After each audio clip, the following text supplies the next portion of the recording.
We're not having much luck in this anchorage. It has been raining non-stop for hours now. It started last night and there's more rain coming. It is really rolly, so when we are down below, we're starting to feel a bit seasick. So gonna go on a beach before it starts raining again, do some running and just enjoy a bit of a land time. Let's hope that the weather's gonna improve. We wanted to stay here for 3 or 4 days, but don't know how long I can cope with this. Matilda is rocking like crazy as well.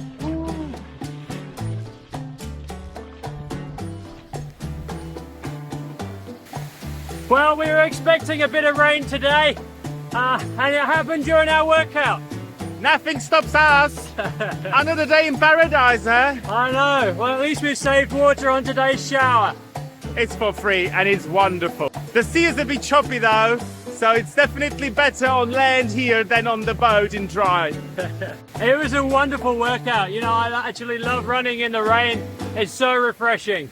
I think tonight's cocktails are definitely going to be dark and stormies. You guessed it. No other way around it. We just went for a run and a swim today, but it feels like I've come back from West Marine.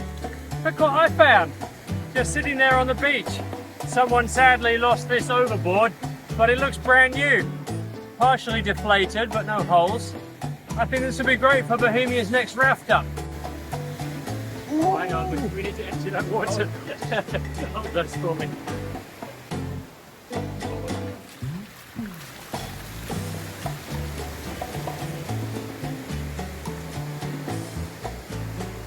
Yeah, that's how much of a shower we got today.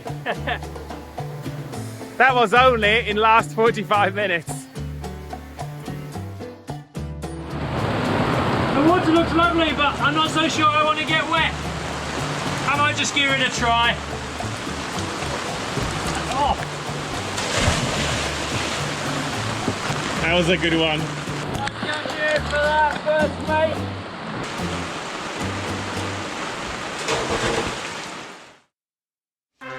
Guess what? We're doing another overnighter. My favorite type of sailing, eh? So I'm doing the usual pre-cooking as much as I can because we expect it to be quite roly-poly and I don't really want to be in the galley during the passage cooking from scratch. So baked lovely bread, and we are doing tofu fried rice with beans, and I just need to heat it up later on. So once I finish cooking all of this, tidy up all the mess, we can set off.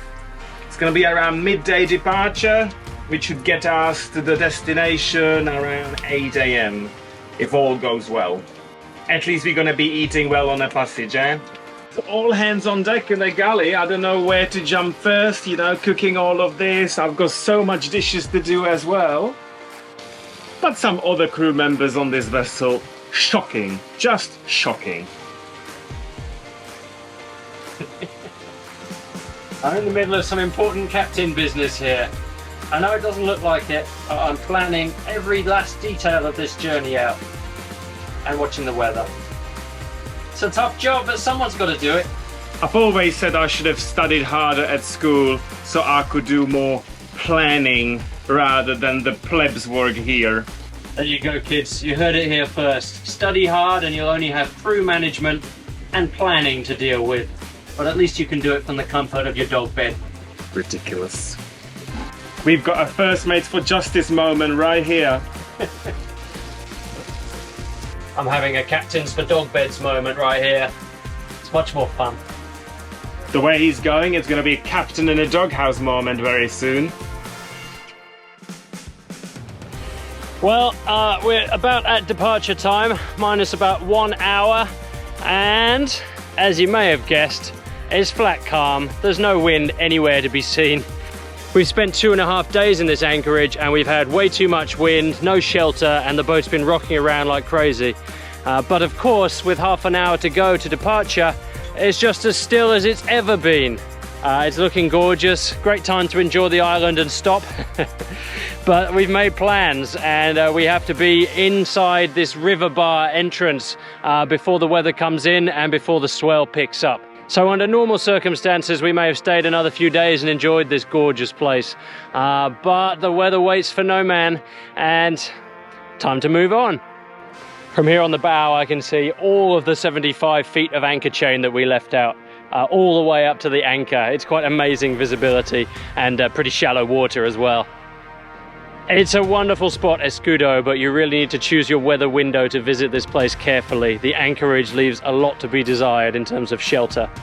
So yeah, it's onwards and upwards for Bohemia. I think this passage might involve a bit of frustrating sailing and a lot of motoring, unfortunately. But fingers crossed, let's see what we end up with. Here goes nothing.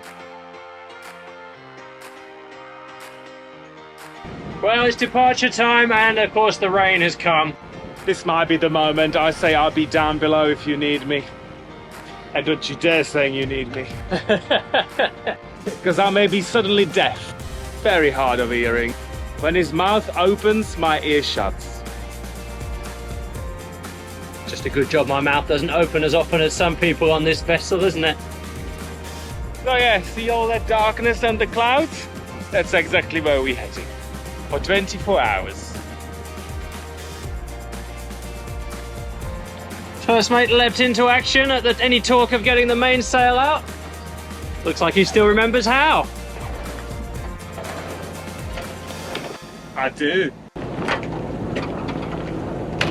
Impressed captain here.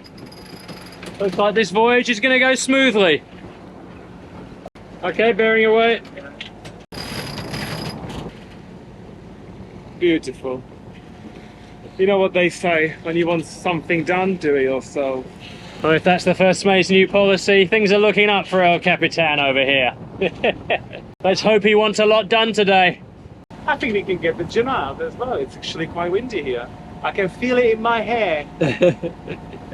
That's how I lost most of my hair, you know, being in this wind all the time. Every sail I lose like 10,000. We have to weigh in before and after.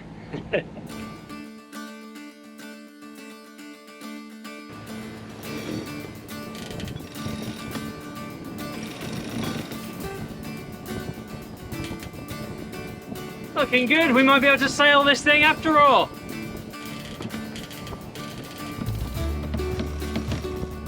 Hope I secured everything down below.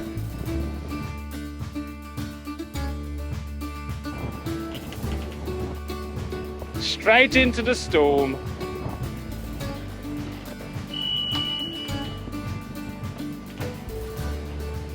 Beautiful. Well, let's hope the rest of the passage turns out like this. What a start.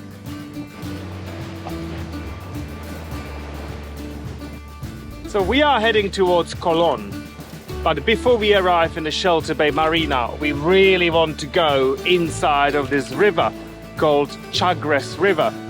And we need to arrive to this river in a daylight and ideally in the morning before the swell increases, because there's a little bar for the crossing.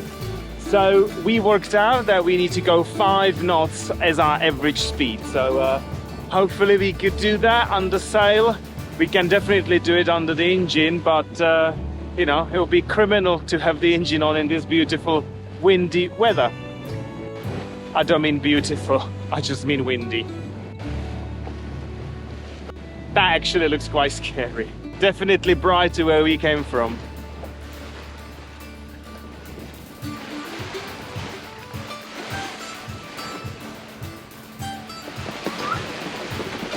Here we go.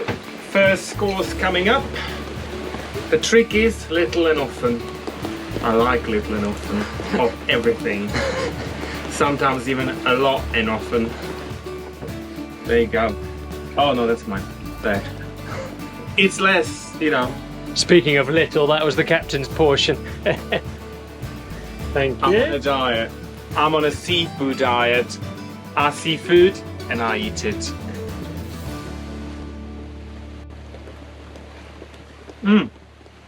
Who cooked this? Amazing.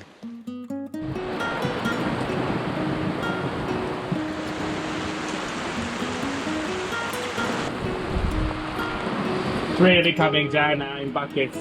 We've been only sailing for the last 2 hours.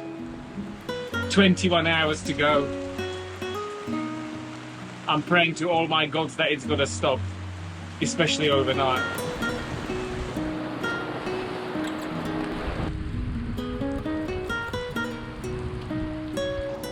Well, you might be able to hear the gentle hum of Bohemia's engine right now.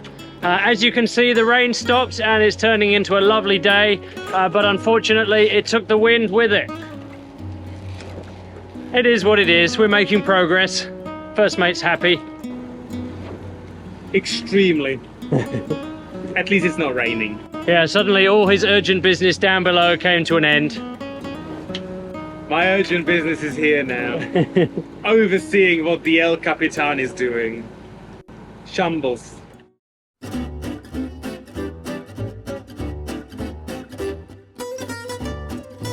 There we go. Second course of the ocean buffet. Peter's Pieces. It's all about Peter's Pieces. Just to die for.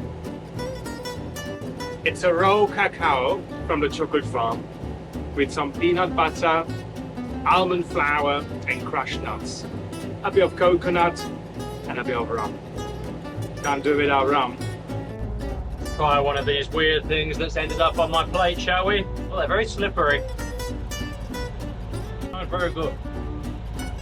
I don't know who this Peter is, but I could be eating his pieces all day long. Just FYI, I take orders. It ain't cheap though. Did you hear that? That's a first on this channel. He takes orders apparently. Only when there's money involved. No, very good. Not everyone gets to eat Peter's Pieces. I take back everything I said about him. Yep, I know how to keep me captain, don't I? Raw cocoa and peanut butter is the answer to all troubles.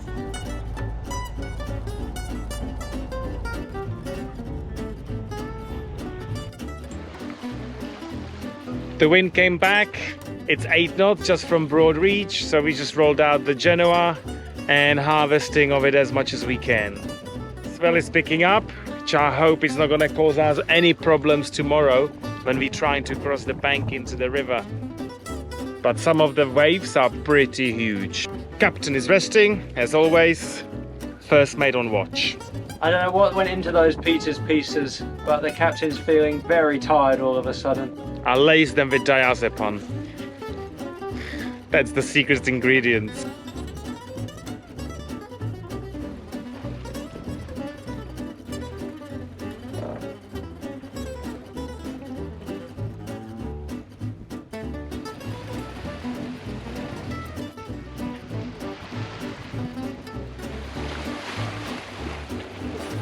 We've been underway for about 5 hours now, and we've had the wind back for the last 2 hours of that.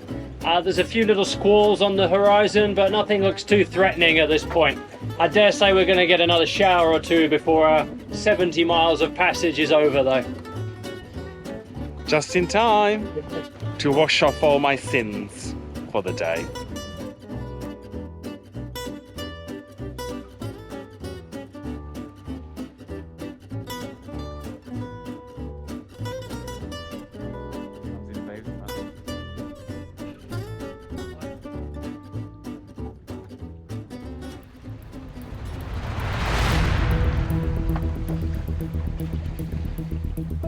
So here we go. The night approaches, and you know what they say, the night is dark and full of terrors. The wind is still holding. Occasionally we flap with all that swell on the beam, but we're still traveling at 4.5 knots, so all great so far. Captain is reporting for the first shift apparently, so let's hope that he can do the 6, 7, 8 hour shift. I need my beauty sleep, don't I? I have a feeling the night is going to go fast for one of us over there, who's going to do his usual trick and wake up 5 minutes before arrival. Urgent business down below. Can't help it. We're just into squall number 2, hopefully of 2. I've just been motoring in between them, but as soon as the squalls hit, we have plenty of wind. A little bit too much, in fact. I just reefed the Genoa down heavily, I haven't reefed the main, but I'm easing the sheets and watching the wind very closely. It's just picked up above 20 knots, so time to think about reefing the main, but I'm hoping it's going to calm down. Usually there's just a, what's it called, like a gust front at the start of the squall when it kicks off, when it first hits you, and then it dies down into something a bit more manageable, which I think is what's about to happen now. The rain is just starting to hit us, and this is a big one. It's coming down really heavy.